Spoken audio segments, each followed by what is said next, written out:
મારા વાલા પ્રિયો, ઈસુ ખ્રિસ્તના નામમાં હું તમને પ્રેમાળ શુભેચ્છા પાઠવું છું. તમે કેમ છો? ઠીક છો ને?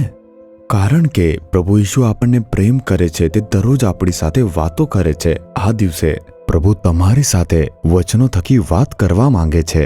ગીત શાસ્ત્ર 145 તેના 18મા વચનમાં પ્રભુ એક સુંદર વચન કહે છે, જેઓ પ્રામાણિકપણે તેમને મદદ માટે પોકારે છે તેઓની સાથે યહોવાની આત્મીયતા રહે છે.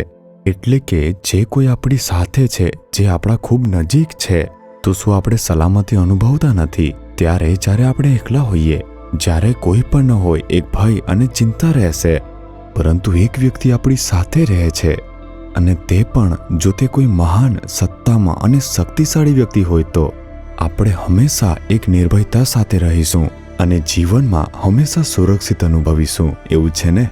એક ભાઈને હું ઓળખું છું. તેઓ ચેન્નઈમાં સરકારી અધિકારી તરીકે કામ કરતા હતા. તે મોટા અધિકારી હતા. તેમની પાસે એક અલગ રૂમ હતો અને પોતાનો પીએ પણ હતો. તે જે ભાઈ છે તે તેમના ઓફિસમાં બેસીને જ કામ કરતા. ઘણા સામાન્ય લોકો તેમને મળવા આવતા હતા.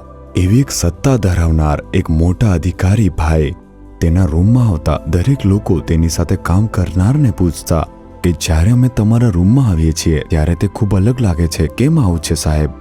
તે પ્રત્યુત્તર આપતા તે તેની બાજુમાં એક ખાલી ખુરશી મૂકી રાખતા હતા.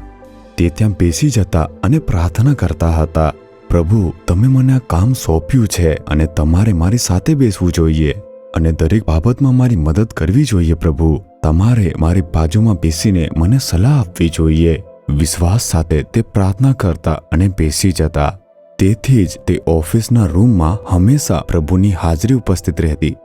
તેથી તે કહેતા, એક વ્યક્તિ છે જે મારી સાથે છે, તે હંમેશા મારી નજીક છે, તે મારી સાથે છે અને દરેક બાબતમાં મદદ કરે છે. જો તમે પ્રામાણિકતાથી પ્રભુને બોલાવો છો, તે હંમેશા તમારા નજીક રહેશે અને તમારું માર્ગદર્શન કરતા રહેશે. તમારા નોકરીમાં, તમારા વ્યવસાયમાં, તમારા અભ્યાસમાં, તમે જે પણ કરો છો તેમાં તમે અનુભવી શકો છો કે તમારી સાથે કોઈ છે. તે માટે શું કરવું જોઈએ? પ્રામાણિકતાથી તેમને બોલાવો, તેમનામાં વિશ્વાસ કરો. પ્રભુ, હું જે પણ કાર્ય કરું તેમાં તમારે મારા માર્ગદર્શક તરીકે સાથે રહેવું જોઈએ. સાથે રહેજો અને માર્ગદર્શન કરજો. જો આ રીતે પ્રાર્થના કરો અને પ્રામાણિકતાથી તેમને બોલાવો, તમે જોઈ શકો છો કે તે તમારી નજીક આવશે. જો તમે વિશ્વાસ કરશો તો તમને પણ અનુભવ મળશે. અમુક દિવસો તમે અનુભવશો કે ઈસુ તમારી સાથે છે, ને અમુક દિવસોમાં તમને લાગશે કે પ્રભુ દૂર ગયા છે. જો તમે તેના વિશે ધ્યાનથી વિચારશો તો તે દિવસે તમે કદાચ વચન વાંચ્યું નથી, પ્રાર્થના કરી નથી. પછી જો તમે પ્રામાણિકતાથી પ્રાર્થના કરો, નિષ્ઠાપૂર્વક પ્રભુને શોધો, તમે અનુભવી શકો છો કે તે નજીક છે.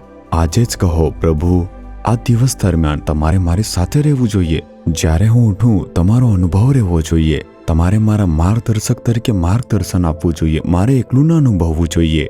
જે પ્રભુ મારી સાથે છે, માર્ગદર્શન આપે છે, તેની સ્તુતિ થાઓ. ઈશુના નામમાં પ્રાર્થના કરું છું પિતા. Amen, amen.